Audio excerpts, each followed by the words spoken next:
Hello, namaste, Sanjay people. I'm Aliasan and you're watching Theras of UT Vlogs.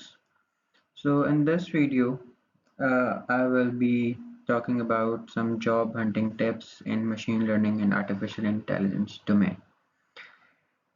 Um, Basically, I recently went through some hunting and I learned a few things that had I know before would have helped me a lot. So I'm sharing some tips with you.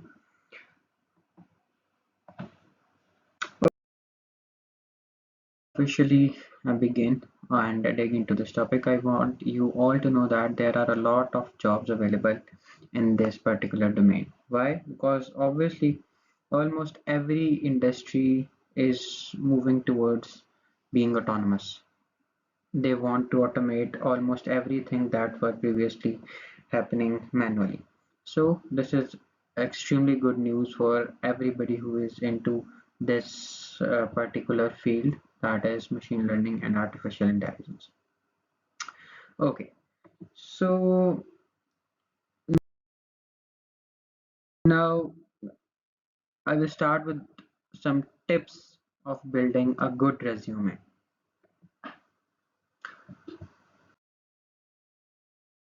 Okay, so don't use Canva templates with fancy graphics. They look unprofessional and don't work. ATS automated system. Use Fang templates in LaTeX. I have also heard that submitting in Word can be helpful, but not sure about it. Don't include date of your completion of bachelor's or master's on resume, especially if you have a gap. Recruiters can be finicky about it. Always structure your resume to be achievement oriented. For example, instead of saying that you have developed an image classification network, for example, you can say achieved 86% accuracy on ImageNet using ResNet 50.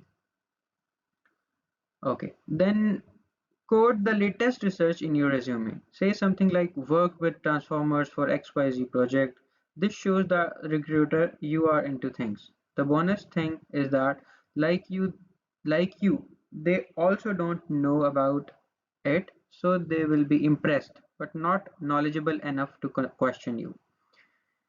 And those who are obviously into such type of things will appreciate you. To follow up with latest research, follow people on Twitter and Reddit and just browse them for 5 to 10 minutes per day. This will help you stay in the loop. Okay, so yes, this is important. Put GitHub link, your GitHub profile link into your resume. And plus, obviously, you should be having a very good GitHub account as well. A very well managed with a lot of projects that you have done in your degree and obviously coding and stuff. For CS and artificial intelligence student, GitHub profile is mandatory. And not only profile, your almost every project that you have done in your degree should be reflected on this profile. This will help you a lot in getting a good job. Then customize for different job. No, as you all know, the only difference between CV and resume is CV is a bit detailed version and resume is a short. And you can modify your resume based upon the job you are applying for. So, uh, when you are done with your degree or like you are in the ending stages of it, it is mandatory that you should make around 2 to 3 resumes of different types. For example, one you can make computer vision oriented, the other you can make NLP oriented, other you can make reinforcement learning based, so that you can simply apply to the respective jobs easily. Then this is again now like usually recruiters don't have enough time to go through the long CVs or the long version of resume. Keep it short, keep it to the point. Must you must add the things you think that are important. For example, your projects, your research paper, everything that you that is related with the type of job you are applying for. Then obviously highlight research assistant role. Like you should add some experience in your resume. Usually the CVs where no experience is mentioned are not shortlisted. Like this is not like 100% true, but it is very common. So you should add like research assistant role. Obviously you have worked in different projects and the same work is done by the research assistants as well. So, like, it is good to write research assistant for different projects that you have done, and plus you can get the certificate of research or assistant from your teachers as well. Or you can simply go to your teachers and like you can help them in their research and then ask for the certificate at the end so that you can add that into your CVs. Okay, now next. Yes, just like your GitHub, your LinkedIn is important too. And honestly, if you have a good GitHub and LinkedIn account, you will get shortlisted for the job very easily compared to those who are not managing their GitHub and LinkedIn profile properly. Okay, now there are some tips of using and managing your LinkedIn account. Okay, first one obviously most important, you must have a professional photo and you must verify your account. Okay? So that the recruiters can obviously hire you from your LinkedIn profile. If you can get verified, add Coursera and other verified certifications you have done on LinkedIn. If you can activate LinkedIn Premium for a month or two, or you can use the trial as well. It helps a lot. Reach out to recruiters. Think of it as a challenge. Look at the companies related to you or remotely related to you. Follow them. Look at their HR people. One good way of finding recruiter is searching for, say, NetSol recruiter. 99% of recruiters accept the invite. Almost everyone does on LinkedIn. Once they have accepted the invite, reach out to them, ask if they know of an opening related to you. Share your resume. When you are applying for a job, you will often find a message like meet the recruiter. Go ahead, message them and ask them about the role and explore how you can build a good impression. Except that you can also try other platforms as well. For example, you can go for Indeed.com and others as well. Then I will be coming on the job application shortly, but I want uh, to say some other things as well, and unfortunately, I have not made slides for that. Uh, and that are if you can get a referral in a company from, say, your friend, don't be shy. Many companies use it as their first filter, even before they go through your CV. Remember, there's nothing to be shy or shameful about. These recruiters are trying to hire someone, and if you get hired, they get a tick mark. It's a win-win. Try being active on LinkedIn. So talk about your projects, your thesis, your technical interests, make your profile lively. You must add almost every minimal achievement of yours on the LinkedIn in the respective sections.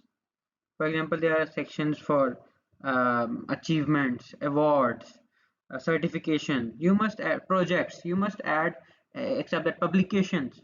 Okay, if you don't have publication, it's okay. But if you have something to add, you must consider to upload it on your LinkedIn profile. And the good thing is you can simply export your CV or resume from LinkedIn account directly. There is an option of downloading the PDF, the resume in PDF from your LinkedIn profile too. So your LinkedIn profile should be properly managed. Except that obviously you can ask your friends to endorse your skills on the LinkedIn, plus obviously to give you recommendation. These two helps a lot. And plus, last but not the least, apply to as many jobs as you can. Now coming towards job application and interview process. Uh, the interviews are, what should I say, tedious. They are long, boring, and can be challenging. Generally, the interviews are structured like this. You get a call from HR, and then what? This is the first one. The recruiter at this point is trying to see how confident you are, how comfortable you are, how excited you are, and if you are willing to learn.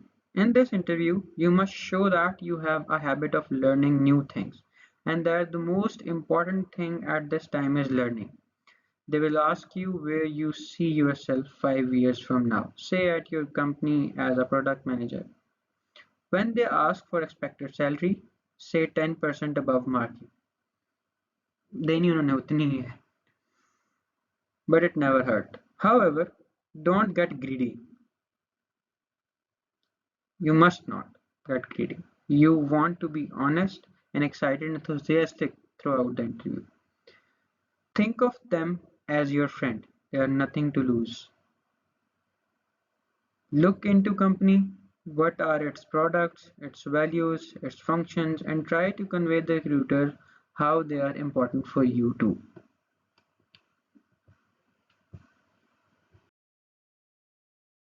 Interview is a pseudo-technical one. It's generally with your potential team lead. They will ask you things on resume and about the domain in general. Make sure you know each and everything written on your resume. Before the interview, revise it. On a couple of occasions, I forgot why I wrote what I wrote. Ideally, just blaze through your course presentations. If you don't know, you can get away with a vague answer about, but not always. So at the bare minimum, have an idea. Again, be enthusiastic and excited. Stress you like learning, that learning is the best thing the company can provide. Then there are some companies that take coding interviews.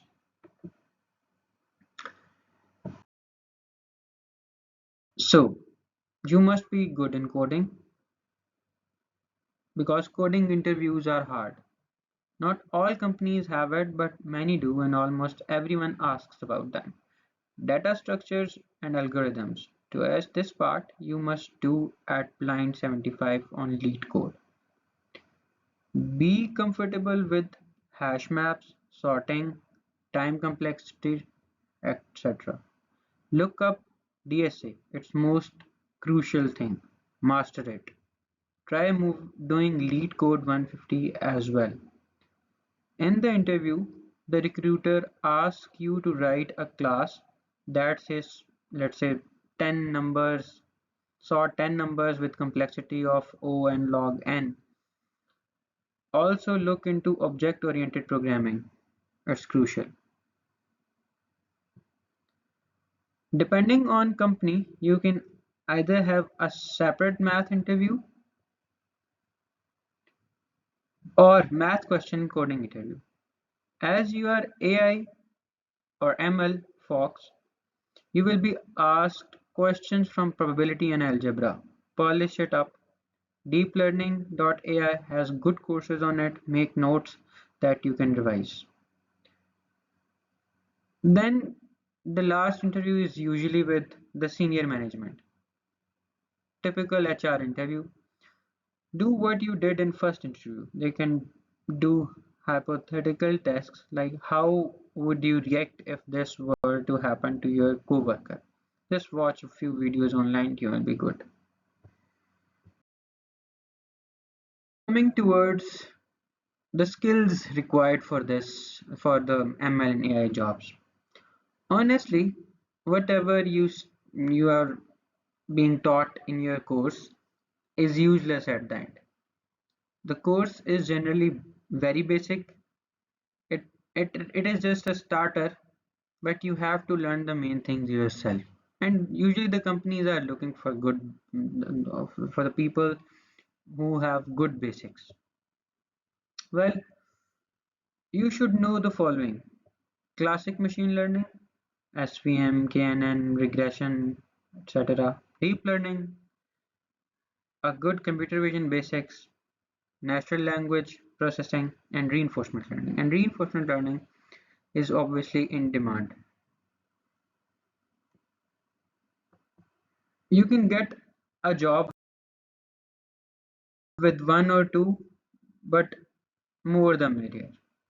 Right now, the most popular domain is data science, followed by NLP, followed by computer vision. You should be comfortable with the following: Python, Git, SQL, Fast API, Flask, Django. Mention them in your resume. This helps a lot. These are almost essential skills. Also, it's recommended to watch a couple of videos on AWS. Having a good idea of what S3 is helps a lot. Thank you. See you in the next video.